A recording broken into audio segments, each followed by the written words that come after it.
ఇండియాలోనే biggest sorry store మన Varahi silks మన విజయవాడ ఎంజీ రోడ్ లో డిసెంబర్ 4వ తారీఖున ఘన ప్రారంభం.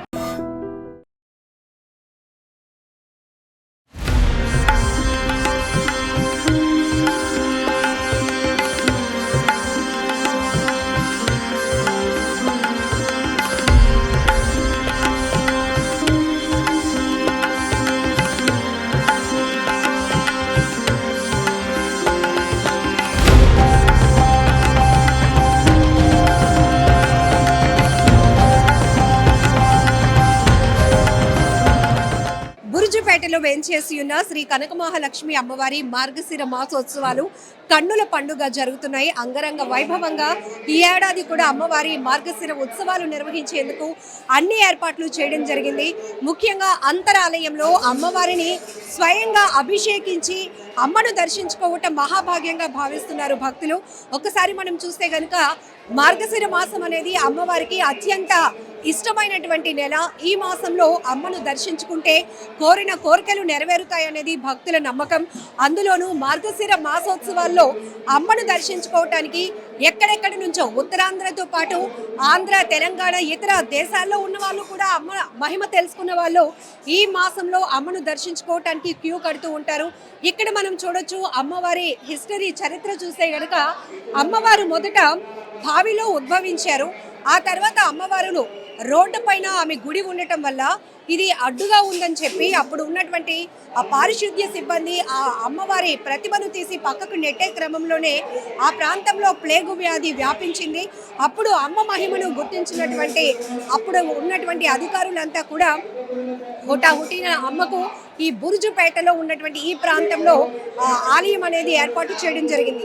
అయితే ఎక్కడా లేని విధంగా ఒక ప్రత్యేకత ఏంటంటే అమ్మవారును నేరుగా సకల దేవతలు కూడా దర్శించుకునే విధంగా గోపురం అనేది లేకుండా ఎండకు ఎండుతూ వానకు తడుస్తూ అమ్మ విగ్రహం నేరుగా ఆ ఆకాశంలో ఉన్నటువంటి సకల దేవతలు దర్శించుకునే విధంగా అమ్మ అంతరాలయం ఉంటుంది అనేది కూడా ఇక్కడ ఒక ప్రత్యేకత.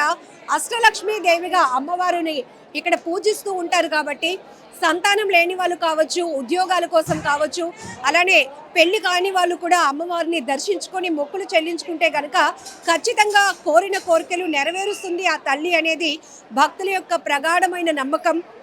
ఒక్కసారి చూస్తే మహిళా భక్తులు చాలా ఎక్కువగా అమ్మకు కనెక్ట్ అవుతూ ఉంటారు. ఎందుకంటే ఆ తల్లిని చూస్తూ నేరుగా వాళ్ళ స్వహస్తాలతో అమ్మవారికి పాలతో, నీళ్లతో, కుంకుమలతో అభిషేకాలు చేసినప్పుడు ఆ గొప్ప అదృష్టంగా భావించేటటువంటి పరిస్థితి కూడా ఉంటుంది. కొన్ని ఆలయాల్లో మాత్రమే నేరుగా అమ్మవారి విగ్రహానికి అభిషేకాలు చేసుకునేటటువంటి అదృష్టం ఉంటుంది. అలాంటిది ఇక్కడ విశాఖ 1 టౌన్ ప్రాంతం బురుజుపేటలో వేంచేసినటువంటి ఈ కనక మహాలక్ష్మి అమ్మవారు కూడా ఉత్తరాంధ్రుల ఇలవేల్పుగా, ఉత్తరాంధ్రుల ఆరాధ్య దైవంగా, కోరిన కోరికలు తీర్చే కల్పవల్లిగా విరాజిల్లుతున్నారు. ఎన్నో ఏళ్ల చరిత్ర ఉన్నటువంటి అమ్మవారి దర్శనం అనేది ఒక భాగ్యంగానే భావిస్తూ ఉంటారు భక్తులు. ఇప్పుడు మనం చూస్తున్నాం డిసెంబర్ 19వ తేదీ వరకు కూడా అమ్మవారి మార్గశిర మాసోత్సవాలు కొనసాగబోతున్నాయి. అందులోనూ 4 లక్షవారాలు, గురువారాలు ప్రత్యేకంగా అమ్మవారికి ఇంకా అభిషేకాలు ఉంటాయి. తెల్లవారుజామున అంటే 12 గంటల నుంచే అమ్మవారికి అలంకరణలు కొనసాగుతాయి, అభిషేకాలు, భక్తుల దర్శనాలు కూడా కొనసాగుతూ ఉంటాయి. ఇప్పటికీ మనం చూడొచ్చు వేరే వేరే ప్రాంతాల నుంచి వచ్చినటువంటి భక్తులు ఎంత టైం అయినప్పటికీ కూడా అమ్మను దర్శించుకొని వెళ్ళాలి అనే ఉద్దేశంతో చాలా ఓపికగా ఉంటారు. ఆ స్థాయిలోనే ప్రతి సంవత్సరం అమ్మవారి చరిత్ర ప్రాశస్యం పొందుతోంది, విస్తరిస్తోంది. ఈ నేపథ్యంలోనే వచ్చేటటువంటి ఈ మార్గశిర మాసంలో లక్షలాది మంది భక్తులు అమ్మ దర్శనానికి వస్తుంటారు. కాబట్టి భక్తులకు ఎలాంటి అసౌకర్యం కలగకుండా ఆలయ అధికారులు కూడా అన్ని ఏర్పాట్లు చేయటం, ముందు అంటే ఈ ఉత్సవాలకి నెల రోజుల ముందుగానే అన్ని శాఖలు సమన్వయం చేసుకుంటూ ఎవరికి ఎక్కడ ఎలాంటి ఇబ్బందులు లేకుండా క్యూ లైన్ సిస్టమ్ కానీ, వృద్ధులకైతే ప్రత్యేకమైన క్యూ లైన్లో అమ్మను దర్శించుకోవటానికి అవకాశం కల్పించడం కానీ, చంటి పిల్లలు ఉంటే కనుక వాళ్ళకి పాల ప్యాకెట్లు ఏర్పాటు చేయటం, అలాగే పెద్దవాళ్ళకి ఈ మజ్జిగ ప్యాకెట్లు కానీ ఇట్లాంటి వాలంటరీ వ్యవస్థను కూడా స్వతహాగా వారు వాలంటీర్గా వచ్చి అమ్మ సేవ చేయడానికి వచ్చే వాళ్ళు కూడా చాలామందే ఉంటారు.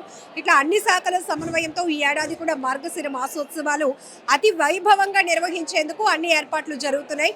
సో తొలి గురువారం కావటంతో కనక మహాలక్ష్మి అమ్మను దర్శించుకోవటానికి వేలాదిగా భక్త భక్తజనం తరలి వస్తుంది. ఉత్తరాంధ్రుల ఆరాధ్య దైవం కోరిన కోరికలు తీర్చే కొంగు బంగారంగా విరాజిల్లుతున్న బురుజుపేటలో వేంచేసి ఉన్న శ్రీ కనక మహాలక్ష్మి అమ్మవారి మార్గశిర మాసోత్సవాలను చూస్తున్నారు కదా. భక్తుల తాకిడి మరింతగా పెరిగింది. అమ్మవారిని దర్శించుకోవడానికి వేలాదిగా తరలి వస్తున్న భక్త జనాన్ని మీరు చూస్తున్నారు. సో ఇక్కడ అంతరాలయాన్ని కూడా ఎంత అత్యద్భుతంగా పూలతో అలంకరించినటువంటి దృశ్యాలు కూడా మీరు చూస్తా ఉన్నారు. కోరిన కోరికలు తీర్చే కల్పవల్లిగా ఉత్తరాంధ్రుల ఆరాధ్య దైవంగా విరాజిల్లుతున్న శ్రీ కనక మహాలక్ష్మి అమ్మవారి మార్గశిర మాసోత్సవాలు కన్నుల పండుగ జరుగుతున్నాయి. అందులోనూ తొలివారం కావటంతో భక్తుల తాకిడి మరింతగా పెరిగింది. అమ్మవారి గురించి స్థల పురాణం మనకి తెలిసిన విషయమే. ఎందుకంటే అమ్మవారు బావిలో ఉద్భవించారని, కోరిన కోరికలు తీర్చమని అమ్మను 2 చేతులు జోడించి మనసారా కోరుకుంటే ఏ కోరికైనా నెరవేరుస్తుంది అని తెలుసు. అందుకే భక్తులు ఎంతో మంది కోరికలు నెరవేరిన తర్వాత కూడా ప్రతి సంవత్సరం మార్గశిర మాసంలో ప్రత్యేకంగా అమ్మను దర్శించుకోవటానికి ఎక్కడెక్కడి నుంచో వస్తూ ఉంటారు. మరొకసారి అమ్మవారి గురించి, అమ్మవారి విశిష్టత గురించి తెలుసుకుందాం. ఆలయ ప్రధాన అర్చకులు మనతో ఉన్నారు. నమస్కారం పంతులు గారు. సో అమ్మవారు ఇక్కడే బావిలో ఉద్భవించారని, అంతకుముందు అమ్మవారు రోడ్డుకు అడ్డంగా ఉంటే ఆ మహిమ తెలియక తొలగించినప్పుడు కూడా ఆరోగ్యపరమైన సమస్యలు ఈ ప్రాంతాన్ని వేధించాయని చూసాం. ఏం చెప్తారు? మహాదేవ్యై చ విద్మహే విష్ణుపత్నే చ ధీమహి తన్నో శ్రీ కనక మహాలక్ష్మి ప్రచోదయాతు. అమ్మవారు ఇక్కడ మహాలక్ష్మి రూపంగా, అంటే శ్రీ కనక మహాలక్ష్మి అంటారంటే మహాలక్ష్మి రూపం అండి. అమ్మవారు ఇక్కడ స్వయంభూమూర్తిగా, అదేవిధంగా స్వయం పూజా క్షేత్రంగా వెలిసి ఉన్నారు. ఇక్కడ మండపంలో కనిపిస్తున్న బావిలో అమ్మవారు వెలిసి ఉన్నారు. ఆ మండపంలో ఉన్న బావిలో వెలిస్తే అక్కడ గర్భాలయంలో ప్రతిష్ఠించడం జరిగింది. అమ్మవారు ఇక్కడ 4 కోడలు, అంటే 4 రోడ్ల మధ్యలో ఉన్నారండి అమ్మవారు. ఆ అమ్మవారిని పూర్వకాలంలో అలా ఉండడం చేత ఈ మున్సిపాలిటీ వాళ్ళు అడ్డుగా ఉంది రోడ్డుకి అని చెప్పి పక్కగా పెట్టడం జరిగింది. అలాంటి టైంలో ఈ ఏరియా అంతా కూడా ప్లేగు వ్యాధి వ్యాపించింది. ఆ తర్వాత ఈ లోకల్లో ఉన్న భక్తులు ఏంటంటే తెలుసుకుని ఇది అమ్మవారిని కదపడం వల్ల వచ్చిందని తెలుసుకుని మళ్ళీ యథాస్థానంలో ప్రతిష్ఠించడం జరిగింది. ఆ తర్వాత ఆ ప్లేగు వ్యాధి నెమ్మదిగా నిర్మూలించడం జరిగింది. అటువంటి మహిమలు ఎన్నో కూడా అమ్మవారికి ఉన్నాయి. అమ్మవారికి ఇక్కడ విశేషంగా సంవత్సరంలో 30 రోజుల పాటు, అంటే మార్గశిర శుద్ధ పాడ్యమి లగాయతు మార్గశిర బహుళ అమావాస్య 30 రోజుల పాటు కూడా ఎక్కడా లేని విధంగా 30 రోజుల పాటు అమ్మవారికి ఉత్సవాలు జరుగుతాయండి. ఈ 30 రోజులు కూడా ఒక్కొక్క రోజు ఒక్కొక్క విశేషంగా ఉంటుంది. ప్రతినిత్యం కూడా చాలా విశేషమైన రోజే. అదేవిధంగా అమ్మవారికి గురువారం ఇంకా విశేషంగా చెప్పుకుంటారు. కాబట్టి గురువారం నాడు ఎక్కువగా వచ్చి భక్తులు అమ్మవారిని దర్శించుకోవడం జరుగుతుంది.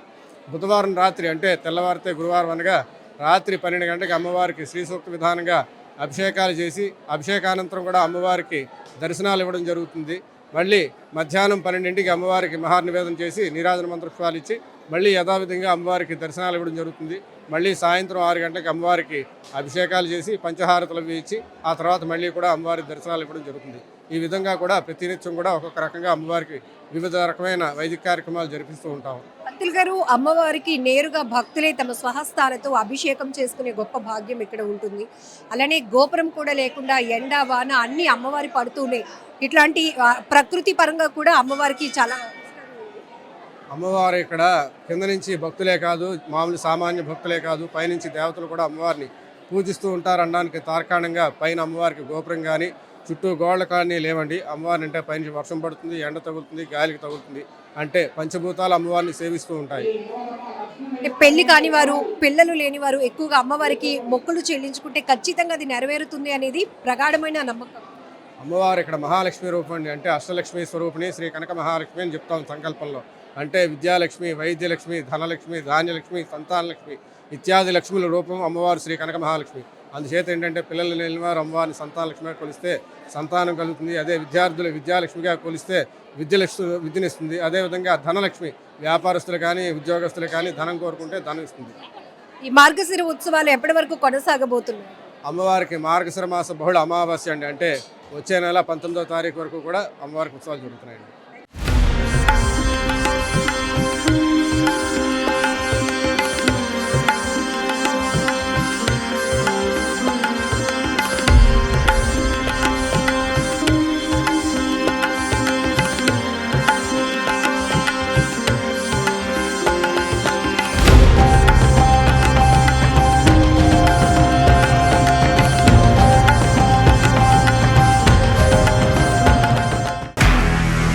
నిజంగా ప్రస్తుతం ఉన్నటువంటి సమాజం దేనికి ప్రయారిటీ ఇస్తుంది? ఆర్థిక సంబంధాల చుట్టూ మాత్రమే తిరుగుతోంది. మళ్ళీ ఎన్నికలంగానే చాలా విరక్తి కలుగుతున్నాం. మంచి అనిపిస్తుంది కదా, లేడీస్ కూడా ఛాలెంజింగ్ జాబ్స్ చేసినప్పుడు చాలా బాగుంటది. ట్రాఫిక్ అసిస్టెంట్స్ గా నియమించిన ట్రాన్స్జెండర్స్ అందరితో సాల్యూట్ చేయించుకుంటున్నారు. ఫుడ్ డెలివరీ ఇవ్వటానికి వెళ్ళినటువంటి డెలివరీ బాయ్ అనిల్ పై